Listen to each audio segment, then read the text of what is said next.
Only 2 weeks before the pilgrimage. By accepting the invitation, I was fighting against all my senses after growing up in the UK and only seeing a war-torn Iraq in the media. I'd never visited the Middle East, and my family's experience of the Middle East extends to Lebanese wine. I'm a photojournalist. I'd been working for 3 years. I accepted to walk Arba'een as it was the most positive, peaceful story about a misunderstood religion in a country and region that had been historically reported negative. I couldn't help but question how as many as 25 million pilgrims walked to Karbala over the course of 40 days in mourning for a man who died 1,400 years ago, and it wasn't worthy of global attention. And even now, Arba'een is almost unreported in the West. And so there I was, at Najaf Airport, with a team of Iranian and Iraqi filmmakers preparing to make a documentary on Arba'een.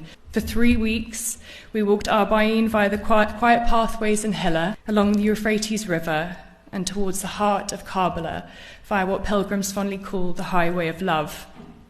I was moved by the compassion I personally encountered, and also between pilgrim to pilgrim, many of whom had flown from the US and Asia and UK.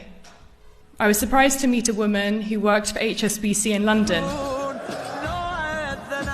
While meandering our way through these date palm forests towards our accommodation for the night, I've been informed that if you stay in the men's mokebs, you'll experience a strong symphony of snoring.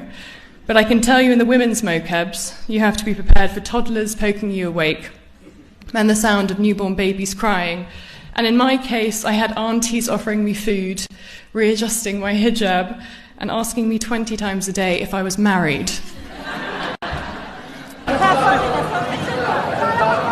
Everyone was there for the same reason, to pay respects to Imam Hussein. And yet we were all on different journeys. While I'm not Muslim, I found the message of Arba'een at an enormously transitional point in my life. And I found many pilgrims had decided to walk Arba'een after losing a loved one or fleeing conflict, those who had waited much of their life to be there in their 80s and 90s. When we reached Imam Hussein's shrine the day before Arba'een, I stood on a rooftop looking out at a stream of pilgrims, and at my colleagues knelt on the floor weeping in the presence of Imam Hussein's shrine.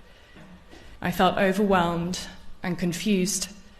How could up to 25 million people walk every year and no one know about it? How could they mourn for Hussein as if he had just died that day? And how could one man unify so many people in one place and yet so few globally know about it? This is something I continue to reflect on in Iraq as we finish filming, and when I returned back to the UK. I spent 2018 deeply frustrated by the contrast between my experiences and what the British media spouted. While Arba'een is no doubt a time of deep mourning, there is so much joy to be found too. In the most sensitive and raw of times, we can, as people, be softer than ever, and that is certainly the case for Arba'een. When the men at Heathrow immigration asked me if I was safe, I told them, very simply, that the very reason they wanted to interview me was the very reason I had gone to Iraq, to show people it's not what they think it is.